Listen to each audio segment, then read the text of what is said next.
Hello everyone, I'm Paul and welcome back to my channel. I just need to get this video out relatively quickly because today we have officially gotten our first information on the new DC universe established by Warner Bros. Discovery, made by our new DC studio heads, James Gunn and Peter Safran.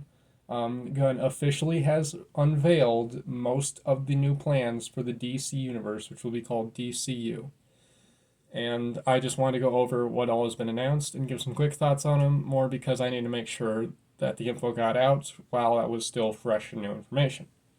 I am reading off of IndieWire for this.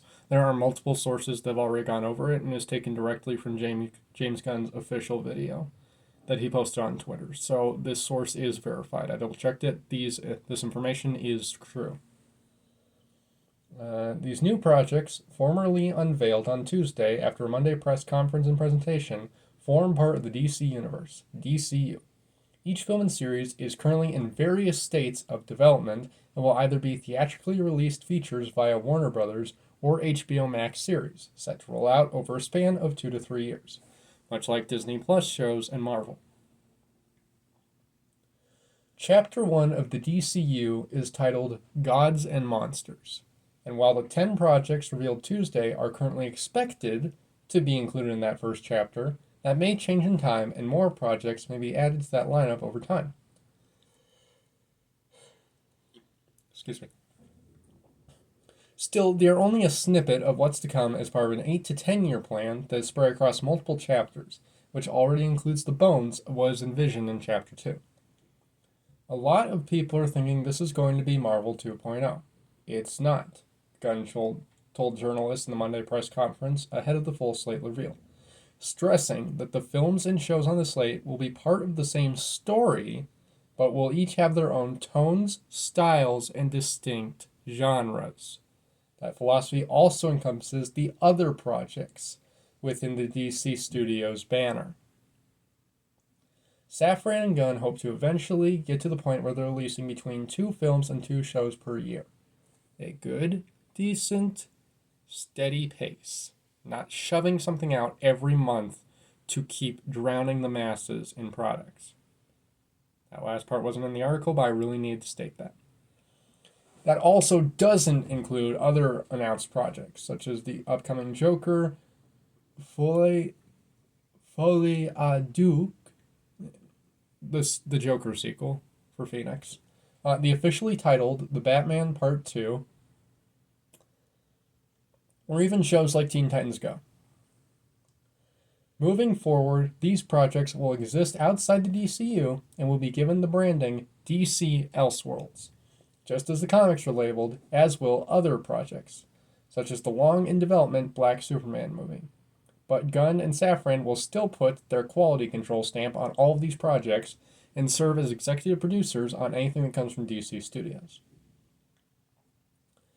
Writers or directors for any or all of these projects have yet to be locked into place. Gunn and Safran did single out a writer's room of people that have been collaborating on the broader vision of the DCU. They include Drew Goddard, Daredevil, Cabin in the Woods, Jeremy Slater, Moon Knight, Christina Hodson, The Flash, Birds of Prey, Crystal Henry, Watchmen, DC Comics writer Tom King, and Gunn himself. Safran and Gunn also addressed the lingering questions with the current stars of DC's upcoming movies. This is something we've been really wondering about, including 2023 titles Shazam! Fury of the Gods, The Flash, Blue Beetle, and Aquaman and the Lost Kingdom. Blah, blah, blah. Henry Cavill is not returning to play Superman. Draft Wonder Woman 3 has been scrapped. Cavill is not returning. Cast process not be in for this new Superman. Okay. I'm just looking for the stuff that's actually new. Robert Pattinson, who portrays Bruce Wayne, and Matt Reeves, the Batman, will not be the Batman of the DCU. Good. Nor will former star Ben Affleck. But that doesn't mean any decisions have been made for the likes of other existing stars, such as Ezra Miller, Zachary Levi, Gal Gadot, or Jason Momoa. There's no reason why any of the characters and the actors playing those characters are not part of the DCU going forward, Safran reiterated, though no specific plans have been made. They did, however, say that no actor would be playing two separate characters within the DCU. Gunn hyped the upcoming Flash film, starring Ezra Miller, as one of the best superhero movies ever made, and said that that film, along with the other new titles, will help to reset the universe before things kick off formally with Superman Legacy. Gunn himself is writing that film, which will serve as something of an official reset to the universe, much like Flashpoint in the comics itself, as any projects that follow it will be consistent with stories and characters. Superman Legacy has formally been dated for release on July 11th, 2025, 2 years away, and The Batman Part 2 will also open October 3rd, 2025. Plus, there are several other projects still under wraps for Chapter 1 that were considered too secretive to explore at the moment. Alright. Really quickly, I was going to talk about the Snyderverse last night. I was too exhausted and cold. We got hit by a bad cold snap here in America and where I live, and it just really put me off. Like, all the energy got sucked out of me. Because I was going to discuss the Snyderverse and my opinions around that, especially with this announcement coming out. I'm going to keep it for that, but my honest opinion is I support James Gunn. I support his plans, and I will happily hear him out and see what he does first. I will not cry foul or insult him just for being the head now until I actually see what he makes. And if I don't like them, then I will make it clear that I don't like them. Even if I don't like them, I will actually be civil. Unlike a great deal of... I'll save it for another time. I support this idea so far. Gods and Monsters isn't interesting, but it makes sense for the beginning of a cinematic universe title like this. Like this, since DC is essentially starting from scratch, in a sense. I don't have any casting or anyone in mind. I am going to see The Flash. I'm going to see it if possible. I'm interested in seeing it. I want to see how it influences this world. I might see Shazam 2 if I have time to. I'm probably going to be busy with other things. And I am hearing good things about Blue Beetle's test audience. So there's a lot to look at in the future. I'm not sure what all of it I will get to or not before the DCU starts up more. But it's definitely going to be an interesting 2 years leading up to that point, because I think they are going to focus more on having a lot ready and in development over time, and then releasing it piece by piece instead of desperately trying to catch up, which was the biggest issue of the original DC EU, as we called it, which was never officially titled, of the original DC cinematic universe that people attempted. Because even when there was never a clear plan. Even when there were set directors before things had to be changed, they were just trying to play catch up to Marvel. And it was really rushing out films more than it needed to. Which is where problems came in.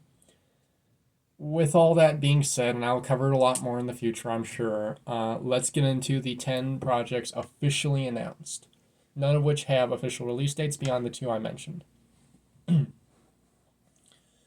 very first project on the DCU slate is Creature Commandos, an animated show that is already completely written by Gunn, is in production now, and it includes characters such as Weasel and Rick Flag Sr., familiar from The Suicide Squad, James Gunn's version, not Ayer's. The show will be cast so that voice actors for this show can portray the characters in subsequent live-action projects. Not a bad idea. And the goal is to be able to tell big stories that can move from animation to live-action and back, but do so without spending $50 million per episode on telling such stories.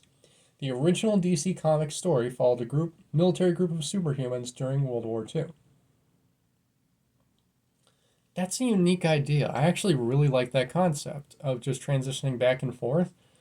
That's kind of like when in a comic series you have the characters in their actual stories, and then you have to give them enough time to be in a mini-series or an event comic, and things still make sense when going on in their comic. So that's an interesting concept. I'd like to see how that works out. Okay, Waller. Viola Davis is reprising her role as Amanda Waller in this series that continues the story of James Gunn's Peacemaker. Some characters and actors are being changed out, while other characters will use the same actors, and she will be reunited with the team from Peacemaker. With Gunn at work on writing Superman Legacy, Peacemaker Season 2 will be made following that film and Waller. Crystal Henry and Jeremy Carver from Doom Patrol are writing the series. Okay, here's the big one. Superman Legacy. Though Gunn previously announced his Superman movie, the film now has a formal title and a tentative release date for July 11th, 2025. Excuse me.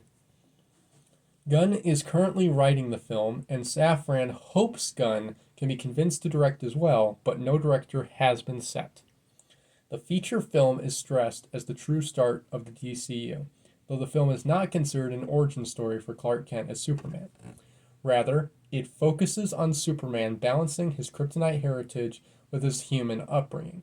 He is the embodiment of truth, justice, and the American way, and he is kindness in a world that thinks of kindness as old-fashioned, Safran said.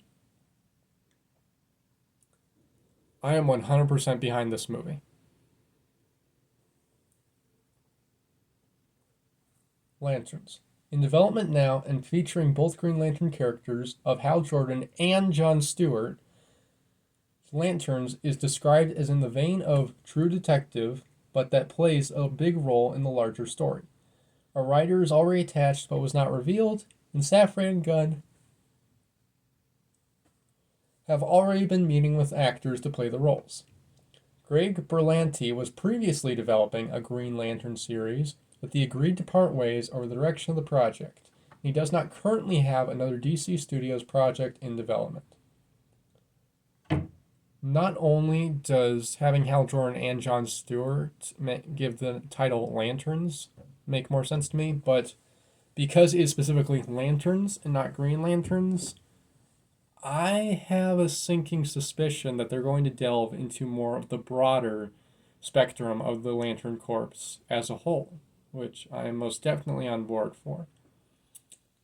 If you haven't yet, I recommend you listen to my audio videotape recording, Sorrow of 2 a.m., which I released a week ago, for further information about the Lantern Corps. I think you might enjoy it. The Authority.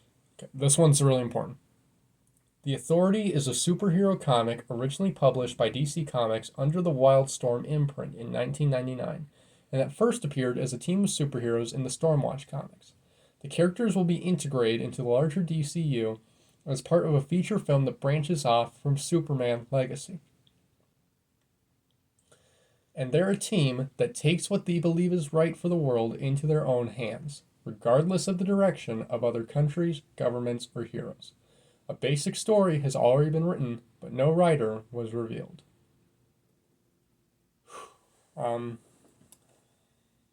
I don't often do this, but I'm going to specifically recommend that you watch someone else's video regarding my thoughts on this.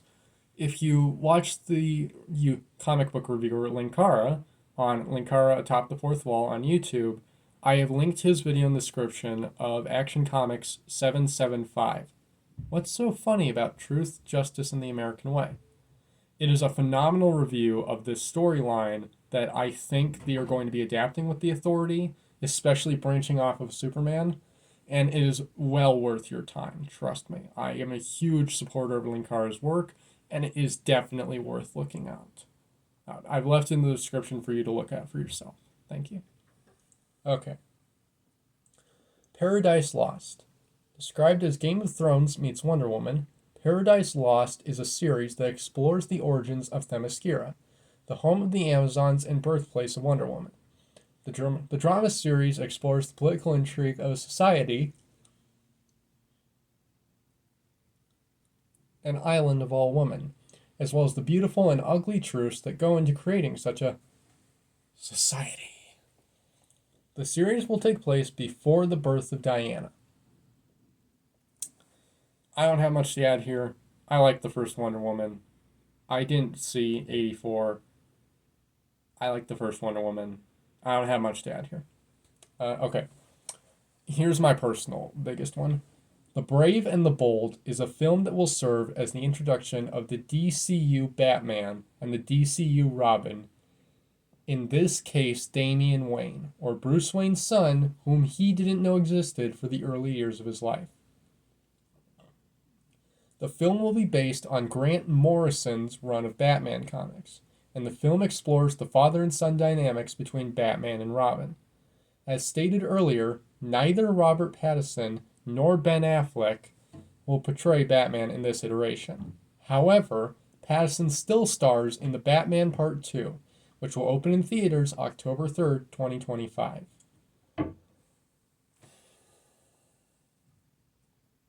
I'm a longtime Batman fan. I have grown a wider appreciation for the movies the older I get.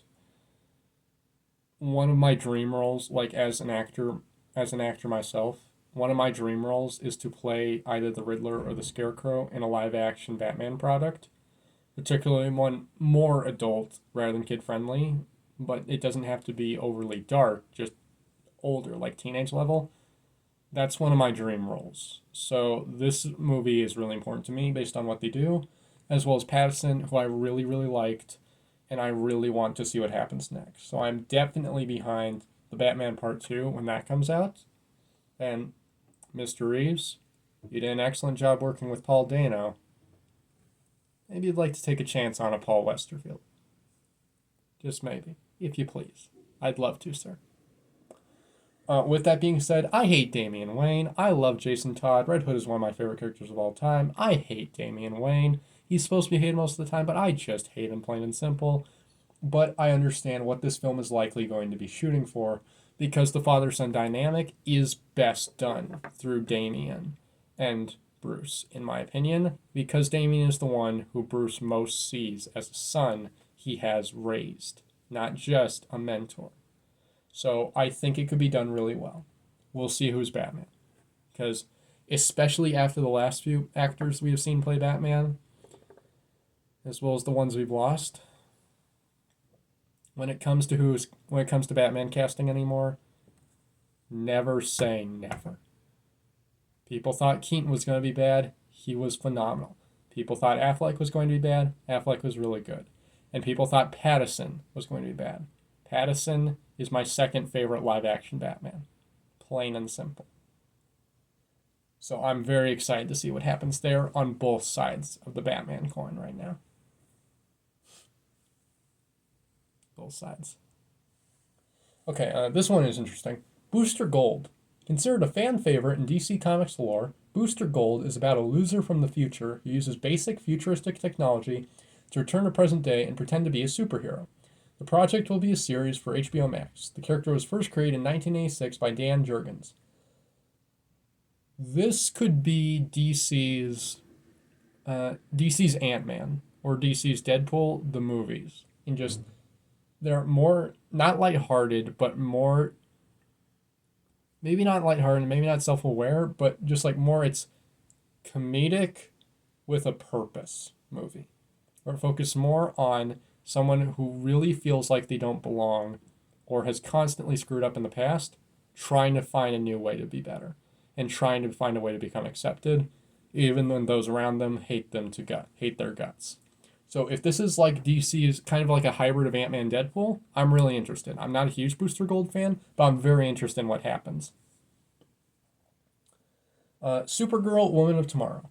Based on Tom King's acclaimed comic of the same name that was just released in July 2022, Superman, Woman of Tomorrow is a feature film fresh take on Supergirl and follows the story of Kara Zor-El, who had a more disturbing and darker origin story than Superman before she finally made her way to Earth. The take on it is described as much more hardcore take than audiences are used to seeing from the Supergirl character. I stand by Injustice 2 as one of the greatest DC stories ever made. Injustice 2 is one of the greatest DC stories ever made, as well as one of the best superhero games ever made. I don't know a lot about Supergirl. I have not watched the CW series, but I am on board to see what they do with this, because I am genuinely interested. Because, again, I wouldn't be surprised if even with Gunn wants it or not, these are all necessary, like necessary as in being forced by the higher ups to tie into and build onto a bigger Justice League. And in my eyes, there are two different Justice Leagues when it comes to DC storytelling at all. There is the core group: Batman, Superman, Wonder Woman, Flash, Cyborg, Aquaman, fill in the others.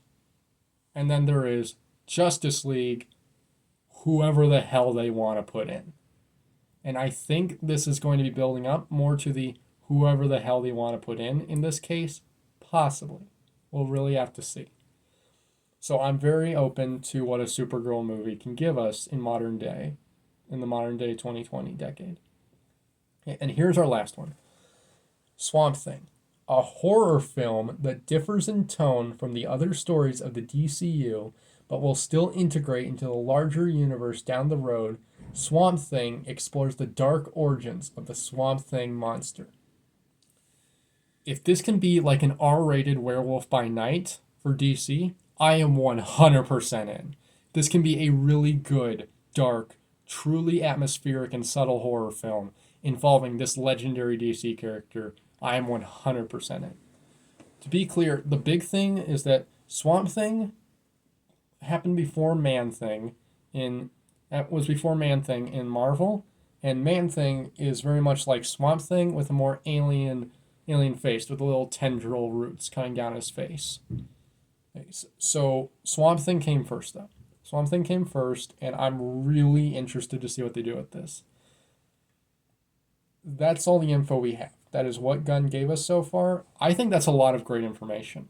Like, that's not just like, oh, here's where I'm going to start it. No, that is, here's what we are building on, here's what I'm planning to do first, and here's how it affects our current films. It's like a soft reboot, is what I'm getting.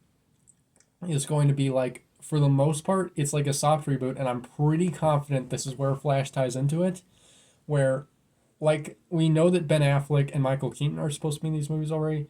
My suspicion is that Michael Keaton is going to be evil Batman, Thomas Wayne, in a sense, if this story is based on Flashpoint, that he's going to play the part of the Thomas Wayne evil Batman, and that this is going to be about the conversion of timelines that begins this new story and new universe with James Gunn, but keeps specific elements, hence the other movies coming out this year, keeps them solidified. And movies like Pattinson's The Batman Part 2, Joker, Folie à Deux, are Elseworld stories, like separate worlds. Both of those characters are on separate worlds. And that's something that I think DC could really take advantage of. A multiverse concept beyond what Marvel is doing with it right now, and just really take advantage of that right now. Don't copy how Marvel is doing the multiverse. Just take advantage of the multiverse to do what a lot of really smart series do. Taking the flaws and the mistakes and issues of previous movies in your franchise and building them into something better by patching up the mistakes you made, not painting over them, which I really think could go a long way. That is my current info on the new DCU. I support James Gunn. I am more than interested to see what comes next out of this universe, how it begins, and what it will lead to. All that being said, I'm Paul, and I'll see you guys next time. If you want to read the article for yourself, you can check it out in the description below as well. I'll see you guys soon.